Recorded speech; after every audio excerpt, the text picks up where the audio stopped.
Welcome to this edition of Ask Dr. Reg. Let's dive in and find out what today's question is. Hey everybody, it's Dr. Regina Nelson with Ask Dr. Reg, and I have a question from Sherry. Sherry in Ohio, and I have a friend named Sherry in Ohio, but it is not her.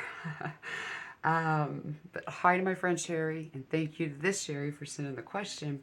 She wants to know, what is the best way to therapy plan for fibromyalgia?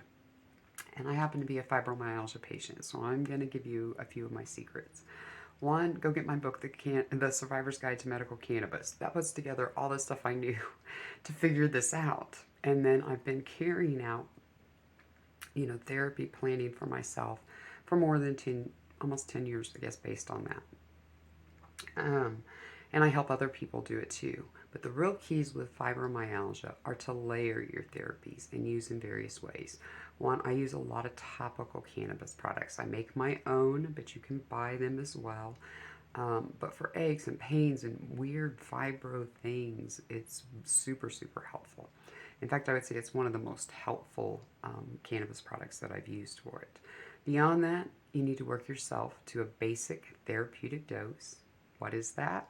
Well, you can go to the Survivor's Guide or the Condition Certification Program, but it's 1 milligram of broad-based cannabinoids per kilo of your weight.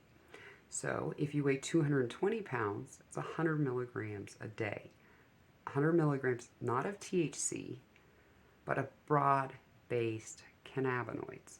5 to 30% of that should be THC, depending on what your need is for pain control.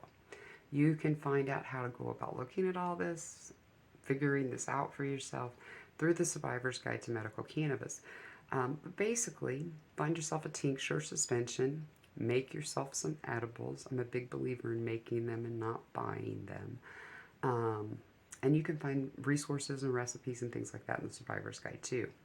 But it's about, using really rapid things for quick relief when you're having a flare, like tinctures or suspensions, smoking or vaping, keeping a good dose of edibles going in your system so that you have long-term effects, and grabbing the salve, or the lotion or whatever it is you want to use for a topical pain control.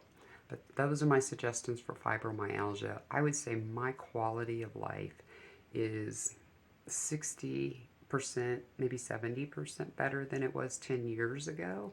I don't lose days and days at a time now to a fibro flare. I lose a few hours here and there. We just had some storms roll through. They kind of knocked me back yesterday, but they didn't knock me out and down for a couple days. So be patient with yourself and layer your therapies. Good luck, Sherry.